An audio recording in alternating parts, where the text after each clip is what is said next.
Having gone through a series of coups d'etat and changes in political leadership, little did the people of Burkina Faso know that in September 2022, a certain 37-year-old Ibrahim Traore would seize power from interim president Paul-Henri Sadaugo Damiba to become the hero of his people through quality leadership. But why is Ibrahim Traore's beautiful reign seen as a challenge to the Western interest? To the historians of African politics, it is not surprising at all. The Western world has maintained a sustained effort to rid Africa of quality leadership.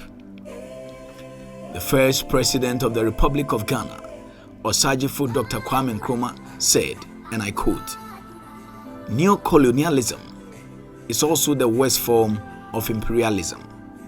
As if he was prophesying, years after Africa gained political independence, most African states have remained in economic slavery.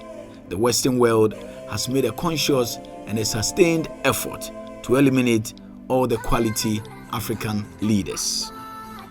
It started with the first president of the Republic of Ghana, Osagyefo Dr. Kwame Nkrumah. February 24, 1966 is regarded by many Ghanaians as a Waterloo in the history of Ghana, and Ghanaians would not like it to be mentioned so as to rekindle old wounds, considering the hardships the country went through from that period until accepting democratic rule in the early 1990s. On that fateful day, the first president of the Republic of Ghana was overthrown in a military coup d'etat whilst he was on a peacemaking mission in Vietnam. Most Ghanaians and Africans continue to point accusing fingers at the United States of America for this unfortunate incident that brought not only the newly born nation to the brink of collapse, but also brought the dream of a united Africa into jeopardy.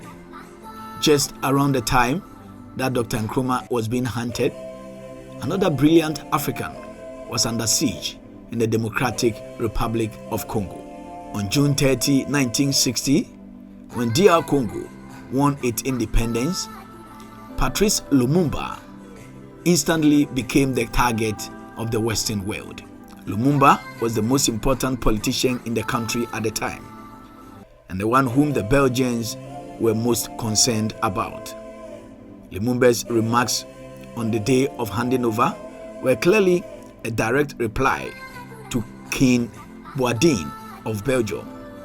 He took through the daily humiliations of life for Black Africans in the Belgian Congo and recalled the violence visited upon his people.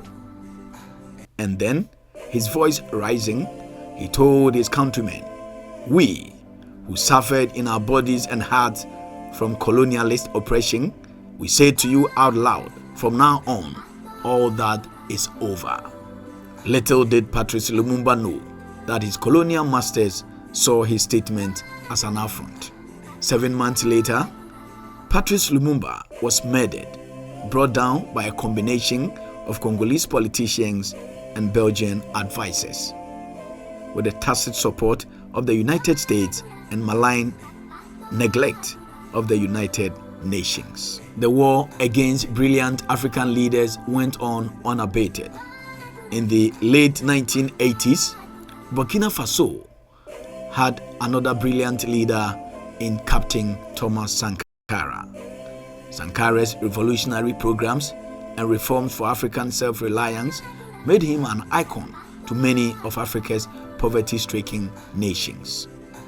And the president remained popular with substantial majority of his country's citizens as well as those outside Burkina Faso. Some of his policies alienated elements of the former ruling class, including tribal leaders and the government of France and its ally, Ivory Coast.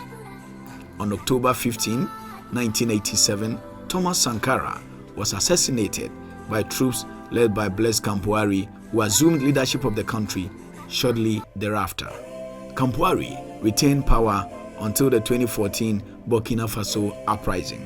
In 2021, he was formally charged with and found guilty for the murder of Thomas Sankara by a military tribunal. Of course, Kampuari couldn't have achieved that evil feat without the assistance of the Western world.